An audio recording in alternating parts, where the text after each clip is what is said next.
दोस्तों अगर आप इस वीडियो पर आए हो ना तो मैं एक चीज दावे के साथ कह सकता हूं कि अभी तक ना आपके ट्रेडिंग के अंदर काफी सारे लॉसेस होते हुए आए हैं। लेकिन ये वीडियो खत्म होने के बाद ना आपके कई सारे लॉसेस कम हो जाएंगे, क्योंकि आपको जो क्लैरिटी इस वीडियो के अंदर मैं देने वाला हूं ना वो मेरे कई साल के एक्सपीरियंस के साथ आता है। अगर मैं आपको यहाँ पर शो करूँ तो ये मेरी वीआईपी कम्युनिटी है, जहाँ पर मैं अपने सारे के सारे जो भी ट्रेड्स मैं लेता हूँ वो सब अपनी कम्युनिटी के साथ शेयर करता हूँ। तो अगर आप यहाँ पर देखोगे तो जो भी ट्रेड्स मैं एग्जीक्यूट करता हूँ वो मेरी कम्युनिटी के साथ शेयर्ड है। तो मैं खुद एक ट्रेडर हूँ, इसलिए जो भी चीज़ मैं आपको इस वीडियो के अंदर सिखाने वाला हूँ ना वो मेरे प्रैक्टिकल एक्सपीरियंस से आती है और आपको मज़ा आ जाएगा। आगे बढ़ते सबसे पहली चीज़ देखो, हम लोग ना अक्सर ये गलती करते हैं। हमें ऐसा लगता है कि यार हमें ना कोई ऐसा एक इंडिकेटर मिल जाए जिस इंडिकेटर के दम पर हम अपनी ट्रेडिंग स्ट्रैटेजी को बेटर कर ले या हम अपनी ट्रेडिंग एक्यूरेसी को बढ़ा लें। सच्चाई ये है कि आपका जो एज है ना वो कभी भी इंडिकेटर के अंदर होता ही नहीं है। आपका रियल एज आपके डिसिप्लिन के अंदर होता है, और ये चीज़ बहुत सारे लोग डिसरिगार्ड कर देते हैं, यानी कि इस चीज़ को जाने देते हैं। अब आपको सुनने में लग रहा होगा कि यार ये तो बड़ी ज्ञान वाली बात है, लेकिन मैं आपको जो प्रैक्टिकल फ्रेमवर्क देने वाला हूँ ना उससे आपकी ट्रेडिंग बहुत ज़्यादा इंप्रूव होने वाली है। सबसे पहली चीज़ आप समझो कि साइकोलॉजी और लॉजिक के बीच का डिफरेंस क्या होता है, यानी कि साइकोलॉजी वर्सेस लॉजिक। इसके अंदर ना दो इंपॉर्टेंट चीज़ें आती हैं। पहली चीज़ जो आती है उसको कहते हैं सर्वाइवल इंस्टिंक्ट्स। अगर आपने सर्वाइवल इंस्टिंक्ट्स को समझ लिया तो आपने बहुत सारी चीज़ें समझ ली। देखो बेसिकली होता क्या है कि जब भी कोई ट्रेड हमारे अगेंस्ट जाता है ना तो हमारा दिमाग ट्रेडिंग के अंदर जो नुकसान हो रहा होता है और रियल लाइफ में जो खतरा आ रहा होता है उसके बीच में एक बाइफरकेशन बना ही नहीं पाता। उन दोनों चीज़ों को सेम तरीके से देखता है, सेम तरीके से ट्रीट करता है। तो जब भी आपको कोई लॉस हो रहा होगा या आपकी पोजीशन आपके अगेंस्ट जा रही होगी ना तो आपका दिमाग एक फाइट और फ्लाइट मोड के अंदर चला जाएगा। यानी कि आपको लगेगा कि या तो मैं इस पोजीशन में बैठा रहूं या फिर मैं इस पोजीशन को काट कर भाग जाता हूं। और इसी चीज़ को कहते हैं सर्वाइवल इंस्टिंक्ट्स। जब आप ट्रेडिंग के अंदर आते हो ना तो आपके सर्वाइवल इंस्टिंक्ट्स बहुत ज़्यादा हाइपर एक्टिव होते हैं। अब आपका काम क्या है? आपका काम है ये चीज़ समझना कि मेरे को अपने सर्वाइवल इंस्टिंक्ट से ज़्यादा अपने प्रोसेस को फॉलो करना है। और अगर ट्रेड मेरे अगेंस्ट जा रहा है और मैंने अपना स्टॉप लॉस लगा रखा है तो मुझे उस स्टॉप लॉस को जाने देना है, क्योंकि ये एक प्लान्ड एग्जीक्यूशन का पार्ट है। अगर आप स्टॉप लॉसेस से डरोगे तो आप कभी भी अच्छे टारगेट्स नहीं निकाल पाओगे। जब आप अपनी ट्रेडिंग के अंदर झांक कर ज़्यादा अच्छे से चीज़ों को समझोगे तो आपको ये बात समझ में आएगी। अगली चीज़ आती है जिसको कहते हैं दी इंटेलिजेंस ट्रैप। आपने बहुत सारे ऐसे लोग देखे होंगे जो कि बहुत ज़्यादा स्मार्ट है, जो कि एक्चुअली में लाइफ में बहुत सारे एरियाज में बहुत फोड़ते हुए आए हैं। क्या आप ऐसे लोगों को जानते हो जो आपके स्कूल टाइम पर एकदम बिल्कुल फाड़ रहे थे भाई, मतलब स्पोर्ट्स में भी अच्छे थे, उनके ग्रेड्स भी बहुत अच्छे आते थे, बहुत ही क्रेजी इंटेलिजेंट थे, सब कुछ था। आपको पता है वो लोग भी ट्रेडिंग में आकर फेल हो जाते हैं। अब आप पूछोगे ऐसा क्यों है? इसका कारण ये है कि intelligence has nothing to do with trading success, और ये चीज़ आप अपने दिमाग में बिठा लो।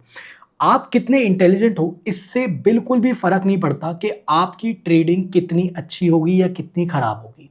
फर्क एक चीज से पड़ता है कि आप डिसिप्लिन्ड कितने हो, आप अपने रूल्स को कितना अच्छे से फॉलो करते हो, और क्या आपके पास एक प्रूवन प्रोसेस है या नहीं है। जैसे कि मैं आपको एक चीज शो करता हूं। यहाँ पर अगर आप देखोगे मेरी वीआईपी कम्युनिटी के अंदर मैं ना सिर्फ अपनी कमाई शो करता हूँ, बल्कि जब मेरे को नुकसान होता है, मतलब कि मेरे स्टॉप लॉसेस जाते हैं, मैं वो भी ट्रांसपेरेंटली शो करता हूँ। तो बहुत ही ट्रांसपेरेंट कम्युनिटी है। अब यहाँ पर ना जब मैं ट्रेड्स प्लेस करता हूँ तो मैं एक प्रोसेस को फॉलो करता हूँ। आप यहाँ पर देख पा रहे हो कि मेरे सारे ट्रेड्स के अंदर ना आपको ये दो लाइनें बनी हुई दिखेंगी। आप किसी भी ट्रेड को खोल के देख लो, ये लाइंस बेसिकली ईएमए की लाइंस है जिनको मैं यूज़ करता हूँ, और मेरा एक सेट प्रोसेस है जिसके तहत मैं ट्रेड करता हूँ। अब मेरा काम है अपने प्रोसेस को फॉलो करना, अपने रूल्स को ना इग्नोर करना, और यही गलती ज़्यादातर लोग कर देते हैं। वो प्रोसेस को बार बार चेंज करते रहते हैं या स्ट्रैटेजी में बार बार जंप्स लेते रहते हैं। अब इंटेलिजेंस का आपकी सक्सेस से कोई लेना देना नहीं है, ये चीज़ आप अपने दिमाग में बिठा लो, स्पेशली जब आप ट्रेडिंग की बात करते हो। अब आगे चलते हैं। अगला जो बहुत इंपॉर्टेंट पॉइंट है उसको कहते हैं capital preservation should always be your priority, और ये चीज़ लोग मिस कर देते हैं। कैपिटल प्रेजर्वेशन मतलब कि आप एक चीज़ समझो, अगर आप आज 10,000 रुपये लेकर आए हो, ठीक है। फॉर सपोज आप क्रिप्टो मार्केट्स के अंदर ट्रेड करना चाहते हो। अब जैसे कि मेरे जितने भी वीआईपी क्लब के मेंबर्स हैं वो सब क्रिप्टो ट्रेडर्स हैं, ठीक है। आपको अगर क्रिप्टो ट्रेडिंग करनी है तो नीचे आपको लिंक मिल जाएगा डिस्क्रिप्शन कमेंट बॉक्स के अंदर, CoinDCX और शार्क एक्सचेंज, आपको दोनों ही ब्रोकर्स का लिंक मिल जाएगा। दोनों FIU रजिस्टर्ड ब्रोकर्स हैं जहां पर आप लीगली इंडिया के अंदर क्रिप्टोज को ट्रेड कर सकते हो। और मेरे लिंक से अकाउंट क्रिएट करोगे तो 20% का आपको डिस्काउंट भी मिलेगा, प्लस वीआईपी क्लब का एक्सेस मिल जाएगा। आपको हमें व्हाट्सएप पे अपना पहला ट्रेड भेजना पड़ेगा। अब आप एक चीज समझो, जब आप क्रिप्टोज में ट्रेड करते हो, मान लो आप 10,000 रुपए लेकर आए हो, आप यहाँ पर 10x का लेवरेज ले लेते हो, मतलब कि अब आप 1,00,000 रुपए का ट्रेड ले रहे हो टेक्निकली, ठीक है। अब आपका काम है ये जो आपका बेस कैपिटल है 10,000 रुपए, इसको पहले प्रोटेक्ट करके रखना। यानी कि आप इस पर उतना ही नुकसान लो जितना नुकसान आप झेल सकते हो। अगर आप जरूरत से ज्यादा नुकसान ले लोगे तो होगा कुछ नहीं, आपका ये कैपिटल हो जाएगा जीरो, मतलब कि आप सर्वाइव ही नहीं करे। तो जो सर्वाइव ही नहीं करा वो लंबे टर्म में मार्केट में लॉन्ग टर्म में पैसा बनाएगा कैसे? बना ही नहीं पाएगा। और यही गलती ज्यादातर लोग करते हैं। तो आपका काम है कि सबसे पहले अपने कैपिटल को प्रोटेक्ट करके रखो, प्रायोरिटाइज करके रखो। अब आप बोलोगे यार ये चीज़ ना हमने बहुत जगह पर सुनी है, बहुत लोगों ने हमें ये कहानियां बताई हैं, बहुत लोगों ने ये बात बोली है कि कैपिटल प्रोटेक्ट करो, ये करो वो करो, पर ना कोई बताता नहीं है होता कैसे है, इसको करना कैसे है, इसका प्रैक्टिकल इम्प्लीकेशन क्या है। तो वही मैं अभी आपको बताने वाला हूँ, समझते जाना। यहाँ पर एक चीज़ है जिसके अंदर हर कोई फंसता है, जिसको कहते हैं द हॉट हैंड ट्रैप, और आपको इसको एस्केप करना है या इसको अवॉइड करना है, बस इतना ही काम है आपका। अब आप समझते जाओ ये होगा कैसे, ठीक है। देखो, द हॉट हैंड ट्रैप का मतलब क्या होता है कि जब आपके विन्स आते हैं, आपको पता है ट्रेडिंग में लोग इसलिए नुकसान नहीं करते क्योंकि जब वो स्टार्टिंग में ट्रेडिंग में आते हैं तो उन्हें नुकसान हो जाता है। होता क्या है कि जब लोग स्टार्टिंग में ट्रेडिंग में आते हैं ना तो उनको कमाई होती है, 2 ट्रेड 3 ट्रेड उनके अच्छे खासे जाते हैं और उनके प्रॉफिट्स होते हैं। अब होता क्या है कि जब उनकी कमाई होती है, उनके अच्छे ट्रेड्स जाते हैं, उनके प्रॉफिट्स होते हैं, ये सारा कुछ उनको होते हुए दिखता है ना, तो वो उनको ओवर कॉन्फिडेंस आ जाता है और वो इस चीज़ के अंदर फंस जाते हैं जिसको कहते हैं द हॉट हैंड ट्रैप, यानी कि आपका हाथ बहुत गर्म हो गया है। वो कहते हैं ना यार कि जब आपने ये चीज़ सुनी होगी कि ना किसी से कुछ काम कराना है ना तो भाई हाथ गर्म करना पड़ता है। इसका मतलब ये है कि हाथ में पैसा देना पड़ता है। तो आपका जब हाथ पे पैसा आता है ना तो आपका हाथ गर्म हो जाता है, इसलिए इसको कहते हैं द हॉट हैंड ट्रैप। अब होता क्या है, जब भी आपको ये चीज़ होगी, मतलब आपके 3 ट्रेड 4 ट्रेड 5 ट्रेड लगातार मुनाफे में जाएंगे, जैसे कि मैं आपको दिखाता हूँ। अगर मैं अपनी वीआईपी कम्युनिटी में वापस आ जाऊँ तो मैं आपको एग्जाम्पल से हर चीज़ समझाना चाह रहा हूँ तो आपको बेटर समझ में आएगी। अभी अगर आप देखोगे तो ये देखते जाना, ठीक है। एक टारगेट मिला, उससे पहले एक छोटा सा एसएल काटा, उससे पहले का टारगेट, ठीक है, उससे पहले टारगेट, उससे पहले टारगेट, उससे पहले टारगेट, उससे पहले टारगेट, उससे पहले टारगेट, उससे भी पहले टारगेट। तो आप देख रहे हो 5 6 7 ट्रेड्स लगातार प्रॉफिट्स में निकाले हैं। अब होता क्या है कि जब ये चीज़ होती है ना तो आप बहुत ओवर कॉन्फिडेंट हो जाते हो और आप अपने रूल्स को तोड़ना शुरू कर देते हो। ये गलती आपको नहीं करनी है। आपको अपने साइज को नहीं तोड़ना, अपने रूल्स को नहीं ब्रेक करना। जब आप ऐसा करोगे, देखो जब भी आपके हाथ गर्म होंगे ना आपका पैसा आएगा, आप 2 गलतियां करोगे। पहला, आप ओवर लेवरेज करने लग जाओगे, यानी कि अगर आप अभी तक क्रिप्टो मार्केट्स के अंदर क्योंकि लेवरेज यूज कर सकते हो, तो मान लो अभी तक अगर आप 20x लेवरेज पे काम कर रहे हो, अब आप 30x लेने लग जाओगे अगर आपको 2-3 ट्रेड्स प्रॉफिट हो गए हैं तो। ये गलती नहीं करनी है। दूसरा, लोग क्या करते हैं, साइज बढ़ा देते हैं। मान लो उन्होंने 10,000 रुपए से शुरू किया था, अब उनके 10,000 रुपए 15,000 बन गए हैं, तो अब अगला ट्रेड ना 15,000 रुपए से ले लेंगे। ये गलती भी नहीं करनी, इसको इसी को ओवर लेवरेज ही करना कहते हैं। ये दोनों चीजें ओवर लेवरेजिंग में आती है। अगली गलती होती है प्रोसेस डिके। ज्यादातर लोग करते हैं ये। प्रोसेस डिके बेसिकली क्या है, आप एक चीज समझो, अगर आप रैंडम ट्रेडिंग कर रहे हो ना तो भाई आप तो भगवान भरोसे हो, फिर तो आपको जेन्युइनली कोई नहीं बचा सकता। लेकिन अगर आप ट्रेड एक प्रोसेस के तहत करते हो, आपका एक प्रोसेस है, एक स्ट्रैटेजी है, एक रूल है जिसको आप फॉलो करते हो, अगर आपकी विनिंग स्ट्रीक आई है, आपने लगातार पैसा कमाया है, तो आपका काम है उस प्रोसेस को ना तोड़ना, उस प्रोसेस पर स्टिक रहना। मतलब कि अगर मेरे 4 ट्रेड 5 ट्रेड भी प्रॉफिट में निकल जाते हैं ना तो मेरे जो रूल्स हैं, मेरा जो प्रोसेस है वो इंटैक्ट रहता है, उसको मैं बार बार ऐसे करके ट्वीक नहीं करता हूँ। और आपको भी यही करना है, आपको अपने प्रोसेस को बार बार चेंज नहीं करना, प्रोसेस में गलतियां नहीं करनी है, मतलब कि अपने रूल्स को नहीं तोड़ना है। तो प्रोसेस डीके होना शुरू हो जाता है जब आपका हाथ गर्म होता है, तो ये गलती आपको नहीं करनी है। अगली चीज क्या है समझो आप, convert emotions into signal not steering. ये अगर आपने कर लिया ना, भाई आपकी ट्रेडिंग जर्नी में 4 चांद लग जाएंगे। आपको जेन्युइनली ट्रेडिंग के अंदर ना अच्छे मुकाम पर पहुंचने से कोई रोक ही नहीं पाएगा, अगर आपने इस चीज को प्रैक्टिकली फॉलो कर लिया तो। समझने की कोशिश करो ये होता क्या है। आपको मार्केट के अंदर 2 इमोशंस कंट्रोल करते हैं, एक्चुअली में टेक्निकली 3 करते हैं, बट आप 2 पकड़ के चलो, मैं आपको तीनों समझा देता हूं। पहला होता है फियर, दूसरा होता है ग्रीड, और तीसरा होता है एंजाइटी। जब आप डरोगे ना, जब आपको डर लग रहा होगा तो आप अपने ट्रेड को जल्दी काट के भाग जाओगे। जब आपको ग्रीड आ रहा होगा, आपको लालच आ रहा होगा, तो आप जरूरत से ज्यादा बड़ी पोजीशन ले लोगे या गलत जगह पर ट्रेड में एंट्री ले लोगे। और जब आपको एंजाइटी हो रही होगी ना, तब आप कुछ ना कुछ गुछड़ मुछड़ कर दोगे, और ये चीज सब लोगों के साथ होती है। आप ना एक रूल बना लो, आपको तीनों में से कुछ भी अगर फील हो रहा है ना, मतलब अगर आपको डर लग रहा है, लालच आ रहा है, या आपको एंजाइटी हो रही है अंदर से, आप उसको एज अ सिग्नल ट्रीट करो, एज अ स्टीयरिंग ट्रीट मत करो, एज अ डिसीजन मेकर मत बनाओ। मतलब कि आप ये चीज समझो कि अगर आपको डर लग रहा है तो भी आपको ट्रेड में बने रहना है, अगर आपको लालच आ रहा है तो आपको ट्रेड नहीं करना है, और अगर आपको एंजाइटी हो रही है तो भी आपको ट्रेड नहीं करना। तीनों ही कंडीशंस के अंदर ये आपका सिग्नल होना चाहिए to sit back and relax. पीछे बैठो, रिलैक्स करो। क्यों इतनी हड़बड़ी है भाई, क्यों इतनी जल्दी है? थोड़ा पीछे बैठो, आराम करो। अगर इन तीनों में से कोई भी चीज फील हो रही है, पीछे बैठो, आराम करो।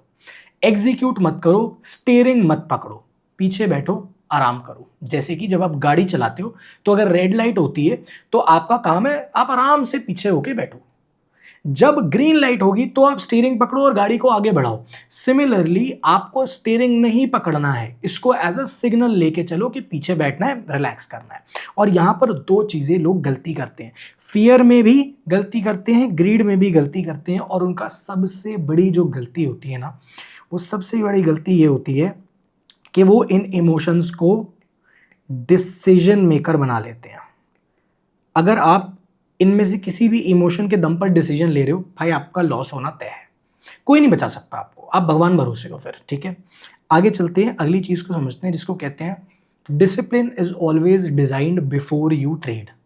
ट्रेड लेने से पहले आपका डिसिप्लिन शुरू होता है, ट्रेड लेने के बाद नहीं शुरू होता। तो जब तक आप ट्रेड में नहीं घुसे हो तब तक आपका डिसिप्लिन प्ले करता है। ट्रेड में एक बार आपने एंट्री ले ली, अब आपका काम है बैठना बस। लेकिन ट्रेड लेने से पहले आपको इन सारी चीजों का ध्यान रखना है, इसी से आपका डिसिप्लिन बनकर बाहर निकलता है। पहली चीज कि आपके एंट्री क्राइटेरिया फिक्स होने चाहिए कि भाई मेरे को कब एंट्री लेनी है, कहाँ एंट्री लेनी है। अगली चीज आपका स्टॉप लॉस क्लियर होना चाहिए कि मेरे को कहाँ पर स्टॉप लॉस लगाना है। आपका पोजीशन साइज हमेशा क्लियर होना चाहिए, जैसे कि मैं अगर 2.5 to 3 BTC ट्रेड करता हूँ तो मैं इतना ही ट्रेड करता हूँ, इससे ना ऊपर जाता हूँ ना इससे नीचे जाता हूँ। ठीक है, अगली चीज आपका रिस्क रिवॉर्ड कि यार मैं अगर 1:2 पे ट्रेड करता हूँ, 1:3 पे ट्रेड करता हूँ, 1:1 पे करता हूँ, जो भी आपका रिस्क रिवॉर्ड है उसको फॉलो करना है। आपका एग्जिट वे, यानी कि कब आपको ट्रेड से एग्जिट ले लेना है, जबरदस्ती ट्रेड में नहीं बैठना है। अगर आपको पता है कि मार्केट पूरा ही मेरे अगेंस्ट जा रहा है तो एग्जिट लेके बाहर आना है। और लास्ट आपका लॉस लिमिट, जो आपका मैक्सिमम लॉस है। अगर आप एक दिन के अंदर 10,000 का मैक्सिमम लॉस ले सकते हो तो वो लॉस 50,000 नहीं होना चाहिए, वो 10,000 के आसपास में, 10-12,000 के आसपास में ही होना चाहिए। अगर आप अपने मैक्सिमम लॉस लिमिट को तोड़ रहे हो तो भी आप डिसिप्लिन तोड़ रहे हो। तो बेसिक बात क्या है कि आपका जो डिसिप्लिन है ना, वो आपके ट्रेड लेने से पहले प्ले करता है, ट्रेड लेने के बाद प्ले नहीं करता है। तो पहले आपको इस चीज का ध्यान रखना है। और सबसे इंपॉर्टेंट चीज, हमेशा अपने जो आउटकम है ना, उसको जज करने का तरीका ये बनाओ, वो मत बनाओ जो आपने अभी तक बना रखा है। डिफरेंस बता देता हूं, आप हमेशा पैसे के टर्म्स में मॉनिटर करते हो अपने आउटकम को, मैं आपको बोल रहा हूं इसको चेंज करो, इसको प्रोसेस के टर्म्स में करो। आप हमेशा ये देखो कि आपका जो आपका एग्जीक्यूशन है ना, उसको पीएनएल के दम पर जज मत करो, अपने एग्जीक्यूशन के बेसिस पर दम करो। मतलब कि अगर आपने सोचा है कि मान लो फॉर सपोज आप ईएमए के बेसिस पर ट्रेड करते हो, 920 ईएमए की स्ट्रेटजी ट्रेड करते हो कि यार 9 ईएमए 20 ईएमए के क्रॉसओवर पे आएगा और प्राइस उसके ऊपर बनना शुरू करेगा तो मैं लॉन्ग जाऊंगा। अब आपका काम है कि क्या आपने सही से इसको एग्जीक्यूट किया, इसके बेसिस पर खुद को जज करो। आपको इस ट्रेड में मुनाफा हुआ या नुकसान हुआ उसके बेसिस पर जज मत करो। क्यों, समझो आप, 2 चीजें होती है, पहला होता है प्रोसेस क्वालिटी, दूसरा होता है मॉनेटरी आउटकम। अगर आपका फोकस हमेशा प्रोसेस क्वालिटी पर है ना, तो आपका मॉनेटरी आउटकम हमेशा पॉजिटिव होगा। और अगर आपका फोकस हमेशा मॉनेटरी आउटकम के ऊपर है ना, तो आपका मॉनेटरी आउटकम हमेशा नेगेटिव होगा। ये बात आप समझ कर चलो। तो अपने एग्जीक्यूशन के बेसिस पर खुद वो जज करो कि आपने रूल्स फॉलो करे या नहीं करे, स्ट्रैटेजी फॉलो करी या नहीं करी, आपने डिसिप्लिन में रहकर ट्रेड किया या नहीं किया। पीएनएल आपका ऑटोमेटिकली हरा होना शुरू हो जाएगा। आप मेरी वीआईपी कम्युनिटी को यहाँ पर देखो, चेक करो, आपको एक चीज़ समझ में आएगी। मेरी वीआईपी कम्युनिटी के अंदर ये जितने भी मेरे टारगेट्स लगते हैं ना, ये सारे जितने भी टारगेट्स वाले ट्रेड होते हैं, ये सारे जितने भी ट्रेड्स आप देख रहे हो ना, जैसे 81,000, 82,000, 54,000, ठीक है, ये सारे 79,000, ये जितने भी है, अभी आगे देखो 1,12,000, ये सारे जितने भी मेरे वीआईपी कम्युनिटी के ट्रेड्स होते हैं ना, जो मैं शेयर करता हूँ अपनी कम्युनिटी के साथ, ये सब आउटकम है मेरे प्रोसेस का, मेरे इमोशंस का नहीं, मेरे प्रोसेस का। क्योंकि मैं प्रोसेस फॉलो करता हूँ, मैं डिसिप्लिन रहकर ट्रेड करता हूँ, इसलिए मेरा आउटकम अच्छा निकल कर आता है। अगर मैं यही नहीं फॉलो करूँगा तो मेरा आउटकम खराब हो जाएगा। अगर मेरा फोकस सिर्फ आउटकम पे रहेगा तो मैं ये सारी चीज़ें देख ही नहीं पाऊंगा। तो आपको भी यही बदलाव लाना है। अपना फोकस हमेशा एग्जीक्यूशन पर रखो, आउटकम उसका बाय प्रोडक्ट है। बाकी अगर आप कम्युनिटी ज्वाइन करना चाहते हो मेरे साथ, मैंने आपको नीचे लिंक दे रखा है डिस्क्रिप्शन कमेंट बॉक्स के अंदर, आपको CoinDCX और शार्क एक्सचेंज दोनों का लिंक मिल जाएगा। दोनों में से जाकर आप किसी पर भी अपना ट्रेडिंग अकाउंट क्रिएट करके पहले ट्रेड का स्क्रीनशॉट हमें व्हाट्सएप पे सेंड कर दीजिए, मैं आपको वीआईपी कम्युनिटी का एक्सेस दे दूंगा। और अगर आप मेरे लिंक के थ्रू अपना अकाउंट क्रिएट कर रहे हो तो सबसे बड़ा बेनिफिट ये होता है कि आपको 20% का डिस्काउंट मिलता है अपनी ब्रोकरेज फीस के ऊपर, तो आपके पैसे बहुत ज़्यादा बचते हैं। बाकी आई होप आपको इस वीडियो से वैल्यू मिली हो। अगर वीडियो से वैल्यू मिले ना, तो प्लीज़ वीडियो को लाइक और चैनल को सब्सक्राइब जरूर से कर दो, ताकि ऐसी जो वीडियोज़ है ना आपसे कभी भी मिस ना हो। मैं मिलता हूँ आपसे अगली वीडियो के अंदर।